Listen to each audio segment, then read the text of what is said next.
वंजारी समाज या महाराष्ट्राला सगळंच माहिती आहे की काय करू शकतो आणि काय करू शकत नाही. काय करू शकतो? अभ्यासू आहे, कष्ट करणार आहेत, रस्त्यावर उतरले तर भेट नाहीत, अंगावर आले तर शेंगो घेतात. आम्हाला शासनाने सुद्धा फसवलंय. एनटीडी मध्ये आम्हाला 2% आरक्षण असतं, पण गेल्या 20 वर्षामध्ये आजपर्यंत त्या 2%तली एकही जागा शासनाने भरलेली नाही. आणि जर आम्ही असू नये, आम्ही कागद ज्याचे नसताना तुम्ही आरक्षण द्यायला लागले, त्याचे सरकार GR करायला लागले, तर आम्ही तर खरं आहे त्याच्यात आम्ही ओरिजिनल आरक्षण मागतो ना. हैदराबाद गॅजेट लागू झालं, त्या गॅजेटमध्ये ज्या जातीचा उल्लेख आला त्या जातीचा विषय धनगर समाज आहे. धनगर समाजाने आंदोलन केली, त्यांना एसटी जायचं आहे. बंजारा समाज आहे, वंजारी समाज आहे, कॉफी कुठली केलेली नाही.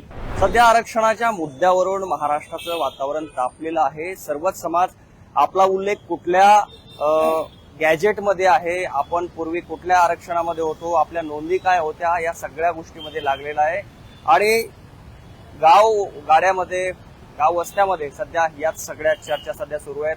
नुकतंच जरांगे पाटलांनी आरक्षणासाठी आंदोलन केलं मुंबईला, आणि त्यांना हैदराबाद गॅजेट हे लागू करण्यात आलेलं आहे. आणि ज्यांच्या नोंदी सापडतील त्यांना ओबीसी मध्ये आता प्रमाणपत्र मिळायला सुरुवात झालेली आहे, असा GR शासनाने काढलेला आहे. त्यानंतर बंजारा समाज आक्रमक झाला आणि हैदराबाद गॅजेटमध्ये आमचा देखील उल्लेख एसटी मध्ये आहे, त्यामुळे आम्हाला देखील एसटी मध्ये समावेश करावा अशी त्यांनी मागणी केली. आणि त्या संदर्भात एक मोठा भव्य मोर्चा निघाला. त्यानंतर आता वंजारी समाज हा देखील आक्रमक झालेला आहे आणि आमचा देखील उल्लेख त्या हैदराबाद गॅजेटमध्ये असं आहे असा दावा केला जातोय. आणि आम्हाला सुद्धा एसटी मध्ये समावेश करावा अशी मागणी काही वंजारी समाजाच्या नेत्यांकडून केली जात आहेत. माझ्यासोबत आहेत ओबीसी नेते आणि वंजारी समाजाचे नेते. बाळासाहेब सानप, काय मागणी आहे? कुठं उल्लेख सापडला तुम्हाला एसटी मध्ये वंजारी समाजाचा? नाही, जे हैदराबाद गॅजेटर आहे त्याच्यामध्ये ज्यावेळी ह्या गॅजेटरवर विषय निघाला त्यावेळी ज्या जातीचा समावेश आहे त्या राज्यामध्ये, त्या राज्यामध्ये गॅजेटरमध्ये जे समावेशन आहे त्या त्या गॅजेटर ज्यावेळी लागू करण्याचं काम सरकारने केलं त्यावेळी त्याच्यामध्ये वंजारी समाज एसटी मध्ये आहे. मी जवळपास 2-4 राज्यातल्या लोकांशी बोललोय. कुठल्या राज्यात? मी तेलंगणा बोललो, कर्नाटक बोललो, राजस्थानला बोललो मी त्या लोकांशी. बाबा तुमचं असं आहे, मी आता सर्टिफिकेट मागून घेतोय, 4 माणसं 4 राज्यात पाठवतोय, 4ही राज्यातले डॉक्युमेंट मागवतोय.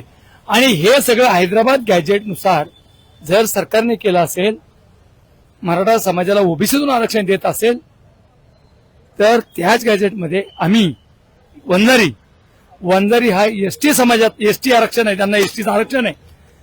मग याचा विचार केला पाहिजे की खऱ्या अर्थाने हा समाज त्या राज्यामध्ये जर एसटी मध्ये असेल तर आम्हाला सुद्धा महाराष्ट्रामध्ये एसटीतून आरक्षण मिळालं पाहिजे, ही आमची स्पष्ट भूमिका आहे.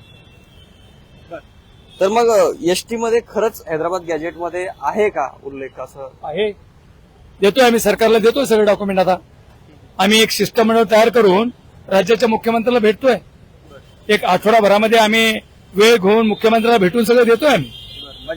बंजारा समाजाला तुम्ही कॉपी करताय, म्हणजे त्यांनी मोर्चे काढले, त्यांनी मागणी केली की तुम्ही मागणी करायला लागले? ही कॉफी नाही. ज्यावेळी मराठा समाजाने ओबीसीतून आरक्षण मागितलं गेलं, हैदराबाद गॅजेट लागू झालं, त्या गॅजेटमध्ये ज्या जातीचा उल्लेख आला त्या जातीचा विषय धनगर समाज आहे. धनगर समाजाने आंदोलन केली, त्यांना एसटी जायचं आहे.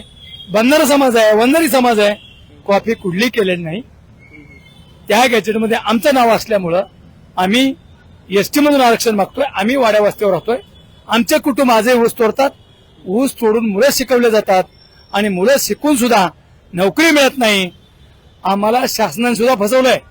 एनटीडी मध्ये आम्हाला 2% आरक्षण असतं, पण गेल्या 20 वर्षामध्ये आजपर्यंत त्या 2%तली एकही जागा शासनाने भरलेली नाही. आमच्यावर शासन अन्याय करत आहे. म्हणून आता या पुढच्या काळामध्ये वंजारी समाज हा एसटीतून आरक्षण घेणार. आणि हा वंजारी समाज आहे. वंजारी समाज या महाराष्ट्राला सगळंच माहिती आहे की काय करू शकतो आणि काय करू शकत नाही. काय करू शकतो? अभ्यासू आहे, कष्ट करणार आहेत, रस्त्यावर उतरले तर भेट नाहीत, अंगावर आले तर शेंगो घेतात. हेच वंजारी आहे, दुसरं काय करणार? काय करणार? इतक्या दिवस ओबीसी म्हणून तुम्ही लढत होतात, आता फक्त वंजारी समाजाचा मुद्दा घेऊन तुम्ही समोर चाललाय. पुढे ओबीसीचा मुद्दा आता मागे पडलाय का? राज्य सरकारने याच्यावर विचार केला पाहिजे. मराठा समाजाला ओबीसीतून आरक्षण द्यायचं असेल, राज्य सरकार जर त्या गोष्टीला एवढं सहज घेत असेल, तर आम्ही सुद्धा एसटी मध्ये आहोत. आम्हाला सरकारने एसटी मध्ये आरक्षण दिलं पाहिजे. सरकार जर त्यांचा जीआर काढत असेल तर सरकारने आमचा पण जीआर काढला पाहिजे. हे आज आम्ही स्वच्छ भावनेने सांगतोय. म्हणजे जरांगे पाटलांनी ओबीसी मध्ये ज्यांच्या नोंदी सापडतील हैदराबाद गॅजेटियर नुसार त्यांनी मागणी केली म्हणून तुम्ही मागणी करताय. नाही, त्याच्यात निघलं ना ते. त्यांनी मागणी केली म्हणून नाही, पण तो जीआर त्या हैदराबाद गॅजेटर मध्ये त्या नोंदी आहेत ना, त्या नोंदी त्याच्यामध्ये आहेत ना. आणि जर आम्ही असू नये, आम्ही कागद ज्याचे नसताना तुम्ही आरक्षण द्यायला लागले, त्याचे सरकार जीआर करायला लागले, तर आम्ही तर खरं आहे त्याच्यात. आम्ही ओरिजिनल आरक्षण मागतो ना. आणि याच्या अगोदर सुद्धा आम्ही एसटीतच होतो. कधी मला वाटतं बहुतेक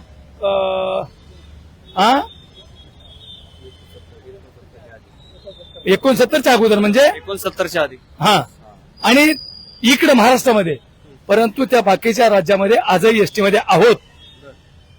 वंजारी समाज तिकडे एसटीतच आहे.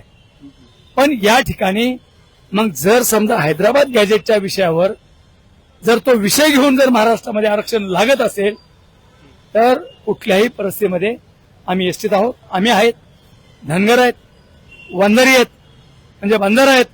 मी तुम्हाला एकच सांगेल, ह्या जाती आजही डोंगरात दऱ्याखोऱ्यात राहणाऱ्या जाती आहेत. आजही या जातीच्या गावामध्ये आजही रोड नाही, तांडा, वाड्या, वस्त्या आजही सांगतो. म्हणजे सरकारने आजही फक्त मतं घेण्याचं काम केलंय आमचे, परंतु विकास असेल, सरकारने फसवले तुम्हाला. 100% फसवलं. त्यात काय विषय आहे? विकासाच्या कामात तर फसवलं आजपर्यंत ज्या ज्या ठिकाणी वाड्या वस्त्यावर जातो त्या ठिकाणी आजही रस्ता नाही, रोड नाही. ही हकीकत आहे. त्यामुळे सांगायला काही भ्यायचं कारण नाही. म्हणजे आमचे गावं. पण ऐका ना, सरकारमध्ये तुमचे आता वंजारी समाजाचे काही लीडर आहेत, ते या मागणीला तुमच्या पाठिंबा देतील. हे बघा, समाज रस्त्यावर उतरले सगळे पाठिंबा देत असते. आंदोलन आताशी पेटायला सुरू केलंय.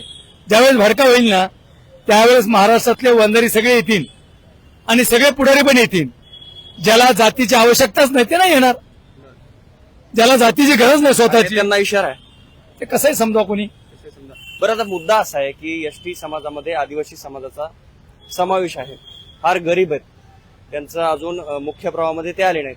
आणि आताच जर समजा वंजारी समाज, बंजारा समाज किंवा धनगर समाज एसटी मध्ये गेला तर जे गोरगरीब जे पाड्यावर राहणारे आदिवासी आहेत त्यांच्यावर अन्याय नाही का होणार? मी राज्याच्या मुख्यमंत्र्याला एकच विनंती करेल की खरं आता तुम्ही या महाराष्ट्राचा जो जीआर काढला, त्यांचं असं मत आहे, तुम्ही जीआर असा काढलाय की महाराष्ट्रातल्या ओबीसीच्या आरक्षणाला धक्का न लावता मराठा समाजाला आरक्षण मिळेल. माझी तीच मागणी आहे की महाराष्ट्राच्या एसटीच्या जे कोणी लोक असतील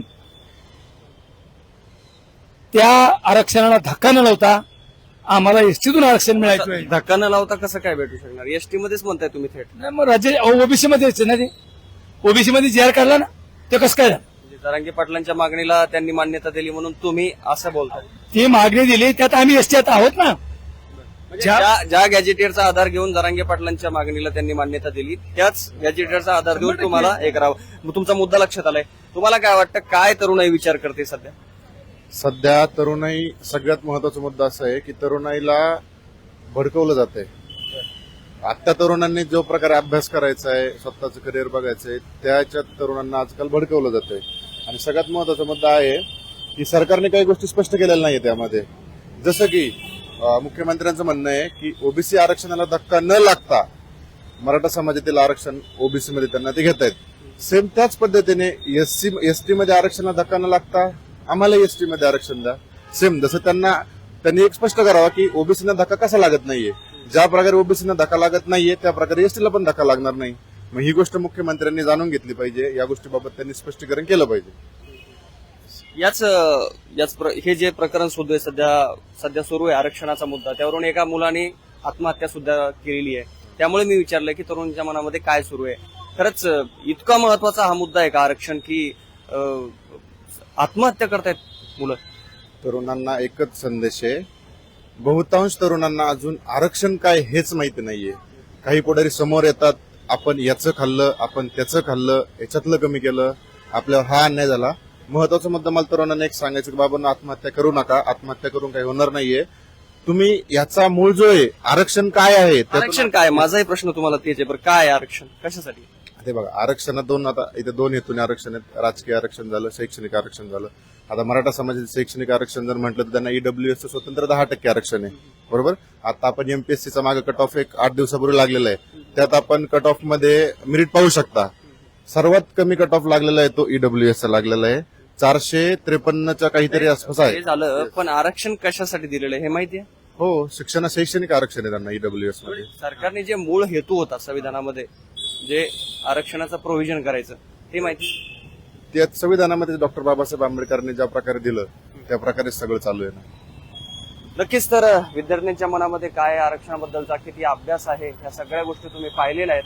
बाळासाहेब सानप यांची जी मागणी आहे, वंजारी समाजाला एसटी मध्ये समावेश करावा, ज्या गॅजेटचा अर्थ लावून, ज्या गॅजेटच्या नोंदीला मान्यता ही सरकारने दिलेली आहे जरांगे पाटलांना, तर त्याच गॅजेटचा आधार घेऊन वंजारी समाजाचा देखील एसटी मध्ये समावेश करावा अशी त्यांची मागणी आहे. बघूया सरकार काय करतंय. Vishnu Sanap, let's up Marathi, Pune.